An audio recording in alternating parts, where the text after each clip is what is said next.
আসসালামু আলাইকুম viewers, I am Umme Habiba from রান্নাঘরের সখী।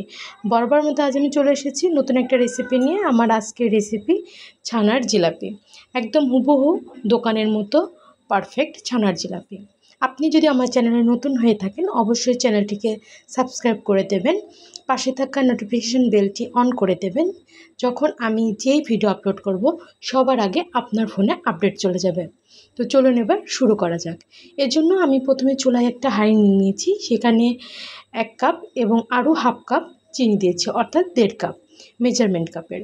এবং সেই যে বড় কাপটা দিয়ে চিনি দিয়েছি সেই বড় কাপের 2 কাপ পানি এবং 1/4 কাপ পানি দিয়ে দিচ্ছি। এই পানি দিয়ে আমি পাতলা একটা শিরা তৈরি করে নেব। নেড়ে চেড়ে চুলার জালটা হাই টু মিডিয়ামের মাঝামাঝি রেখেছি। আমি চুলার জালটা এখন দেখিয়ে দিচ্ছি। আমার চুলার জালটা লাল আলো করে দেখা যাচ্ছে। যখন এই শিরাটা একদম বলক দিয়ে উঠবে, ফুটে উঠবে, সে অবস্থায় আমরা চুলা বন্ধ করে দেব। এখন আমি এখানে 1.5 কেজি গরুর দুধের ছানা কেটে নিয়েছি।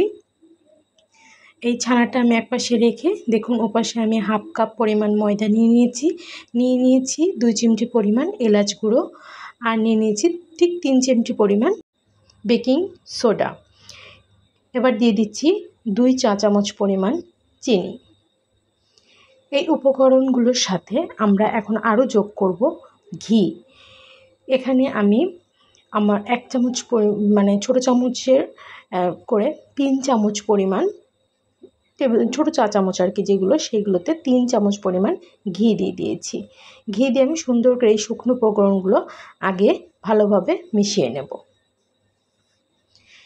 এই উপকরণগুলো মেশানোর সময় অবশ্যই খেয়াল করবেন, একটু কষলে মেশানোর চেষ্টা করবেন, কারণ এরপর কিন্তু এটা আমরা ময়ান দিতে পারবো না, সরাসরি ছানার মধ্যে মিক্স করব। দেখুন আমি সুন্দর করে ময়ানটা দিয়ে নিয়েছি, একদম ব্রেড ক্রামের মতো দেখা যাচ্ছে। তো আমি এই পর্যায়ে দেখুন ছানাগুলো ওই পাশে চাপিয়ে দিয়েছি। চাপিয়ে দিয়ে এখন ছানাগুলো সুন্দর করে একটু হাত দিয়ে চটকিয়ে নিচ্ছি। আর চেষ্টা করবেন হাতের যে তালু সেটা দিয়ে করতে। দেখুন আমি কীভাবে করছি। আমি স্কিন বড় করে দেখিয়ে দিয়েছি যে কিভাবে বারবার আমি ঘষে এটা তৈরি করছি। আরেকটা জিনিস, যদি আপনি হাত দিয়ে চেপে করেন তাহলে কিন্তু এই ছানার মধ্য থেকে তেল ছেড়ে দেবে। আর এটা বেশি সময় মথার প্রয়োজন নেই। আপনি মিনিট 5-এর মধ্যেই হয়ে যাবে আর কি। এখন দেখুন আমার যে পরিমাণ মথা হয়েছে তার মধ্যে আমি যে শুকনো উপকরণগুলো মিশিয়ে রেখেছিলাম থালার ওপাশে সেইগুলো নিয়ে নিচ্ছি। আমি একটা বড় থালা নিয়েছি, কারণ যে কোনো ধরনের মিষ্টি বানাতে বা মিষ্টি জাতীয় খাবার তৈরিতে যখন ছানাটা ময়ান দিতে হয় বা মরতে হয় তখন একটু বড় থালা হলে ভালো হয়, অথবা টপিং উপর রান্নাঘরে যে কিচেন কাউন্টার থাকে সেখানেও করতে পারে।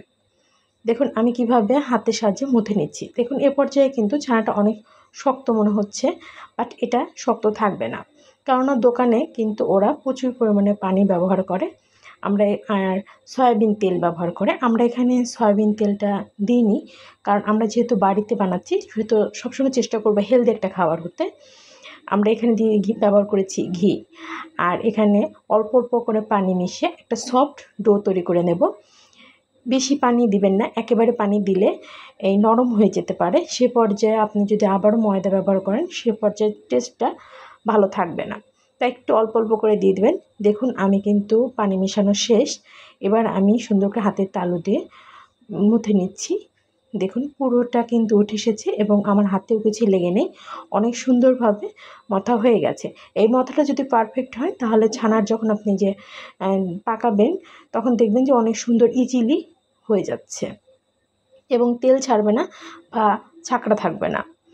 আমার টোটালি সময় লেগেছে 7 মিনিট এটা কমপ্লিট করতে, ডোটা কমপ্লিট করতে। দেখুন আমি এখন এখানে ছানার জিলাপি বানিয়ে দেখিয়ে দিচ্ছি। এই যে প্রথমে আমরা একটা রোলিং করে সেখান থেকে লম্বা বানিয়ে সেখান থেকে গোল করে দেখুন শেপটা দেখিয়ে দিচ্ছি কিভাবে করেছি। আবারও দেখুন আরেকটা করে দেখিয়ে দিচ্ছি। আমার রান্না যদি আপনার একটুও ভালো লেগে থাকে প্লিজ লাইক করবেন, আর সাথে যদি আপনার আত্মীয়স্বজনের সাথে শেয়ার করেন তাহলে অন্যজনও এই জিনিসটা দেখে খুব সহজে শিখে নিতে পারবে। তো দেখুন আমি আরেকটা তৈরি করে দেখিয়ে দিয়েছি। এ পর্যায়ে আমি অনেকগুলো তৈরি করে নিয়েছি। আমি সবগুলো তৈরি করব না একেবারে, আমি কয়েকটা তৈরি করে নিয়ে আমি চুলায় ভাজতে চলে যাব।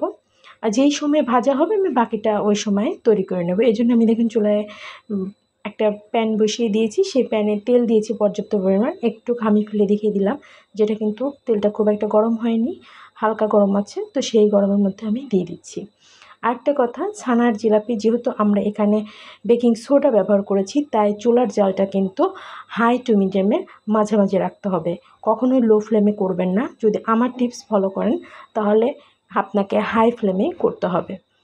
আমি হাই ফ্লেমে, আমি কিন্তু চুলার জাল যখন তাওয়াটা একটু নাড়িয়ে দিয়েছি কড়াইটা, তখন কিন্তু দেখতে পেয়েছেন আমার চুলার জালটা কিন্তু হাই ফ্লেমে আছে।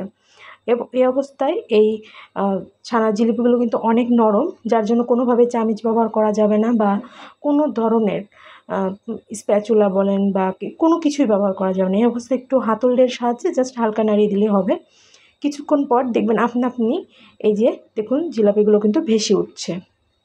তো এই জিলাপিগুলো যখন পুরোপুরি ভেসে উঠবে তখন হালকা হাতে একটু নাড়িয়ে দেবেন, কিন্তু চামিচ এখনও ব্যবহার করবেন না, কারণ এটা অনেক সফট, যেহেতু আমরা এখানে বেকিং সোডা ব্যবহার করেছি। এ পর্যায়ে আমি দেখিয়ে দিচ্ছি, আমি কিন্তু কোনো জোরে নাড়ছি না। তো যখন দেখবেন যে এরকম একটু ব্রাউনি মানে একটু লালচে লালচে দেখা যাচ্ছে, তখন বুঝবেন যে ওপারটা হয়ে এসেছে। তখন এই যে উল্টে দেন, দেখুন খুব একটা কিন্তু লাল হয়নি, কিন্তু দেখলেই আপনারা বুঝতে পারবেন। যখন আপনারা এটা তৈরি করবেন তখন যেহেতু কাছেই থাকবেন তাই বুঝতে পারবেন। দেখুন আমি সবগুলো খুবই আলতো হাতে উল্টে পাল্টে দিচ্ছি। দেখুন কতটা বড় হয়ে গেছে, দিয়েছিলাম ছোট ছোট, বাট এখন কিন্তু অনেকটা বড় হয়ে গেছে। এগুলো ভিতরে অনেক ফাঁকা হয়ে যায় আর ফুলে ওঠে। দেখুন আমি এটা আবারও যখন ওই পাশটা লালচে আসবে তখন উল্টে পাল্টে আবারও নেড়ে চেড়ে সুন্দর করে ভেজে নেব। আমার এই জিলাপিগুলো এক ব্যাচ ভাজতে টোটাল সময় লেগেছিল 15 মিনিট, কি তার একটু বেশি হবে, কয়েক সেকেন্ড। তো আমি কিন্তু সম্পূর্ণভাবে এটাকে হাই হিটে করিনি। যখন একবার উল্টিয়ে দিয়েছি, উল্টানোর পর থেকেই কিন্তু আমি লো টু মিডিয়ামের মাঝামাঝি রেখেছি। প্রথম উল্টানোর আগ পর্যন্ত আমি হাই রেখেছি, তারপরে কিন্তু চুলার জালটা আমি লো টু মিডিয়ামের মাঝামাঝি রেখেছি। আমি কিন্তু আবারও বলছি, উল্টানোর পর থেকে লো টু মিডিয়ামের মাঝামাঝি রেখেছি।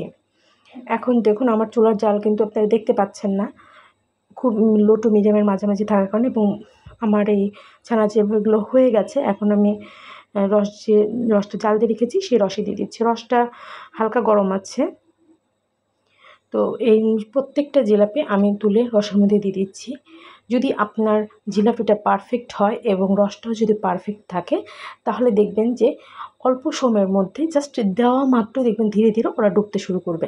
দেখুন আমি কিন্তু এখানে ক্যামেরা ধরে রেখেছি এর জন্যই, যে দেওয়া মাত্র দেখুন ডুবতে শুরু করেছে, কিন্তু অলরেডি এপাশে ওপাশে আপনি খেয়াল করেন যে ডুবতে শুরু করেছে। যদি আপনার ছানা জিলাপিগুলো পারফেক্ট না হয় এবং সুন্দরভাবে সেটা খামি মাখানো তো বলেন আর ভাজাতে বলেন, যদি সঠিকভাবে না হয় তাহলে কিন্তু এটা হবে না। তো এরপর যে আমি সবগুলো দিয়ে সুন্দর করে আবার ঢেকে রেখে দিচ্ছি। আর চুলায় ভাজাকালীন আমি এগুলো তৈরি করে নিয়েছিলাম। দেখুন এগুলো আমি ছোটো ছোটো করে করেছি বাচ্চার আবদার পূরণের জন্য। যাদের বাচ্চা আছে তারা তো জানেনই অনেক আবদার পূরণ করতে হয়। তো আমি সেই ছোটোগুলো আবারও ভেজে নিচ্ছি। আমি কিন্তু চুলার জাল বন্ধ রেখেছিলাম। তেলের যখন ঠান্ডা হয়ে গেছে এবং মাঝারি গরম আছে হালকা, তখন আমি আবার দিয়ে দিচ্ছি কিন্তু। এবং চুলার জালটা আবারও দেখুন আমি কিন্তু হাইতে রেখেছি। যখনই এক পাট উল্টিয়ে দেবো তারপরেই আমি লো ফ্লেমে চলে যাব। দেখুন আমার ভাজা হয়ে গেছে। এবার আমি এগুলো নামিয়ে সুন্দর করে মিশিয়ে নিচ্ছি। দেখুন আমার আগে যে জিলাপিগুলো দিয়েছিলাম অলরেডি তা কিন্তু ডুবে গেছে, রস কিন্তু টানতে শুরু করে দিয়েছে। এখন আমি সবগুলো সুন্দর করে নেড়ে চেড়ে মানে রসের মধ্যে ডুবিয়ে দেবো। ডুবিয়ে ঢাকা দিয়ে রেখে দেবো ঠান্ডা হওয়া অবধি। ঠান্ডা হওয়ার পর ফিরছি। দেখুন ঠান্ডা হওয়ার পর রস পুরো টেনে নিয়েছে, প্রত্যেকটা জিলাপি ফুলে অনেক ডাবল হয়ে গেছে একদম, রসটা অনেকটা শুষে নিয়েছে। তো আমি এখান থেকে একটা তুলে নিয়ে দেখিয়ে দিচ্ছি। দেখুন ছোট্ট ছোটো জিলাপি হয়ে গেছে কত বড় বড়। এই দেখুন ভিতরটা কত সফট জুসি, ভিতরে রস একদম পরিপূর্ণ এবং ভিতরটা কিন্তু অনেক সুন্দরভাবে ফুলে উঠেছে। সবাই ভালো থাকবেন, সুস্থ থাকবেন। আবারও দেখা হবে নতুন কোনো রেসিপি নিয়ে। আজ তবে আসি। আসসালামু আলাইকুম।